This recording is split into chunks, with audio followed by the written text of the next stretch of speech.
Las Vegas was never planned to become the city we know today. Long before the giant casinos, the bright signs, and the avenues that never sleep, there was only a small, lost spot in the desert. A simple, isolated place, surrounded by miles of sand, dry mountains, and an almost unimaginable heat. In fact, at the beginning of the 20th century, Las Vegas was little more than a train stop. A small settlement where trains crossing the Nevada desert paused to refuel with water and rest. A few dirt roads, a few shops, modest hotels, and a small population living at a leisurely pace, a far cry from what would come later. If you could walk around here in the 1920s, you would probably see horse-drawn carts kicking up dust in the streets, railroad workers chatting in front of simple saloons, and merchants trying to survive in a place where almost nothing seemed to grow.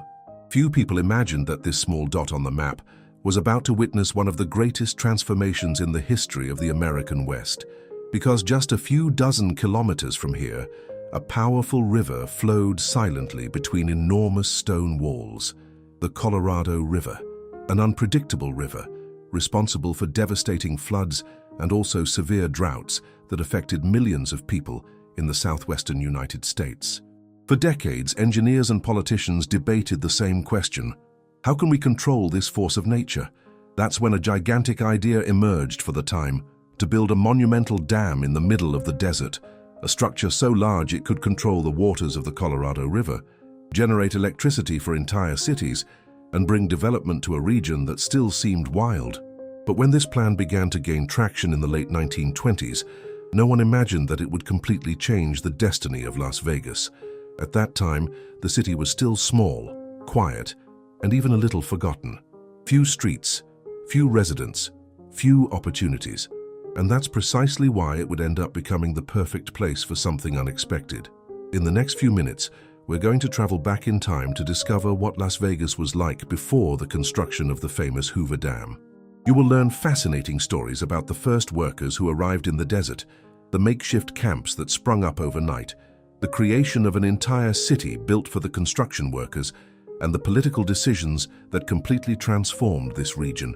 Some of these stories seem unbelievable even today, and many of them explain how a small railroad settlement ended up becoming the starting point for one of the greatest engineering feats in United States history. But to understand all of this, we first need to go back to the exact moment when this story began to change. And this change began with a decision made in Washington in the late 1920s. In the late 1920s, the United States faced a period of enormous challenges.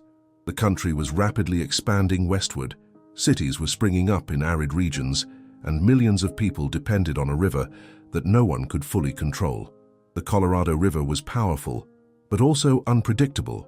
In some years, its floods destroyed crops and entire communities. In others, there simply wasn't enough water to supply cities and farms. Something grand had to be done. It was then that the American government approved in 1928 an ambitious project known as the Boulder Canyon Project. The proposal was to build a huge dam between the rocky walls of Black Canyon, a remote region located between Nevada and Arizona. It would have been a colossal undertaking for its time. A concrete structure so gigantic it could control the flow of the Colorado River, store billions of liters of water, and produce enough electricity to power the growth of several cities in the American Southwest. But there was a problem. The location chosen for the construction was extremely isolated. There were no large cities nearby, there wasn't enough infrastructure, and practically everything had to be transported there across the desert. And it was at this moment that Las Vegas began to gain importance. Although small, the city was relatively close to the site of the future dam and already had a railroad connecting the region to the rest of the country. This transformed Las Vegas into a kind of gateway for thousands of workers who began arriving in the desert in search of employment, and they arrived in impressive numbers.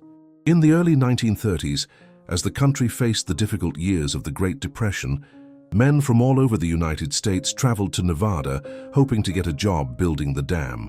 Some came from California, others are from Texas, the Midwest, and even the East Coast.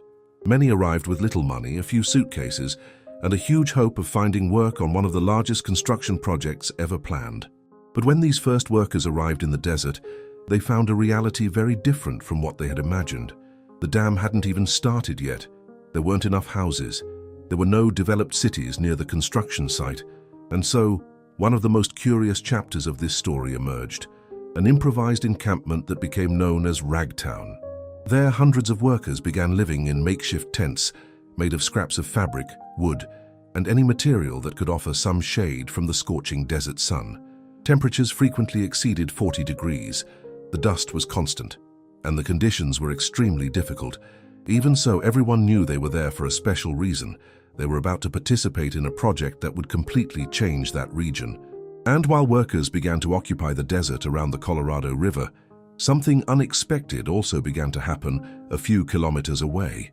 Las Vegas, that small railroad town, was slowly beginning to transform.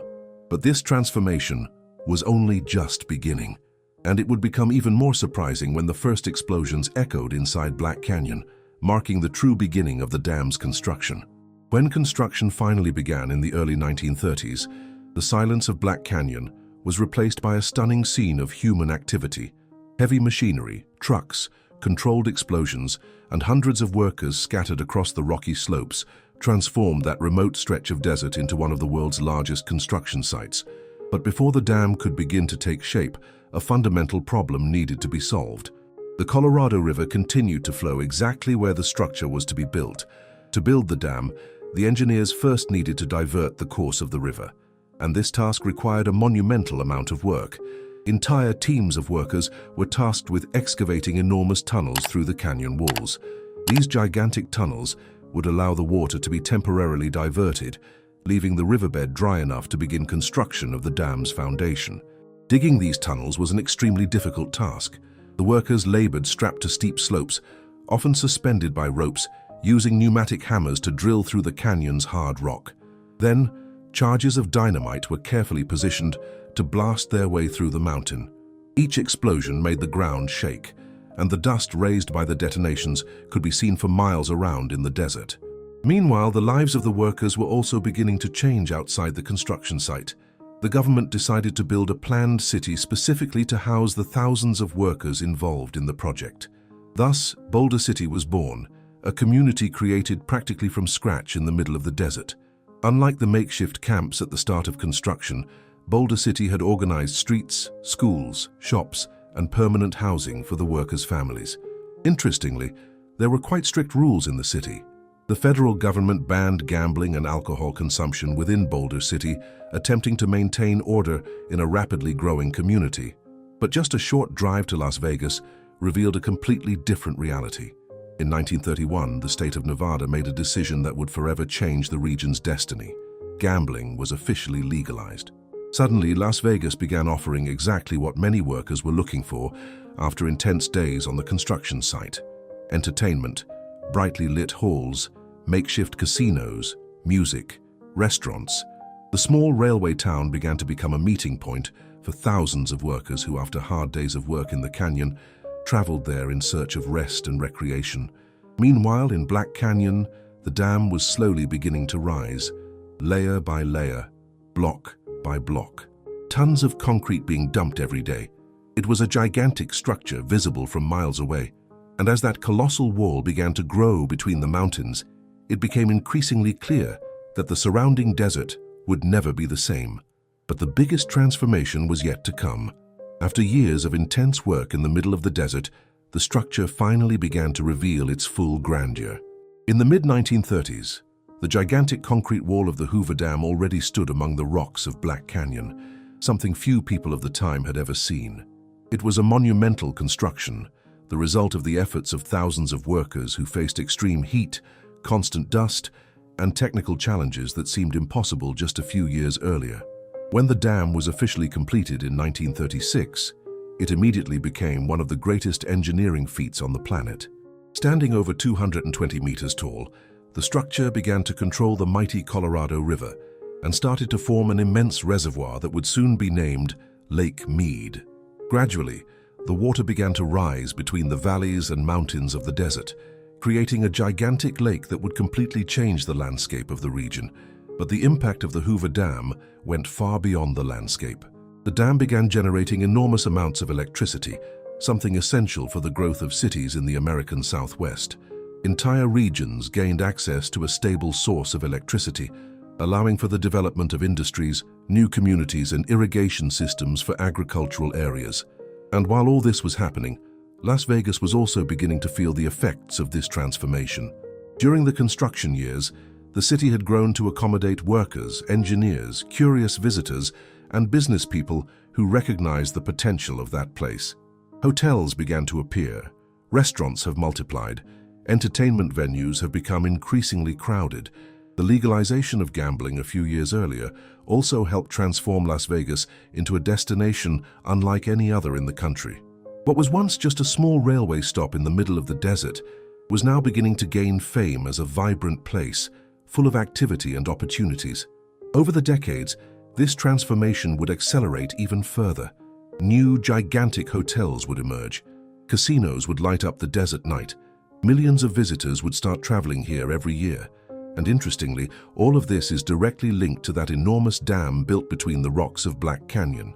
Today, the Hoover Dam remains one of the most impressive landmarks of American engineering and continues to play a vital role in providing power and water to millions of people. But perhaps the greatest legacy of this work is the transformation it helped to initiate. A transformation that began in a small town with dusty streets, and that would eventually give rise to one of the most famous cities in the world. If you could go back in time and walk the streets of Las Vegas before the dam was built, you'd probably have a hard time imagining all that this place would become. And this reminds us of something fascinating about history. Sometimes, the biggest changes begin in the most unexpected places.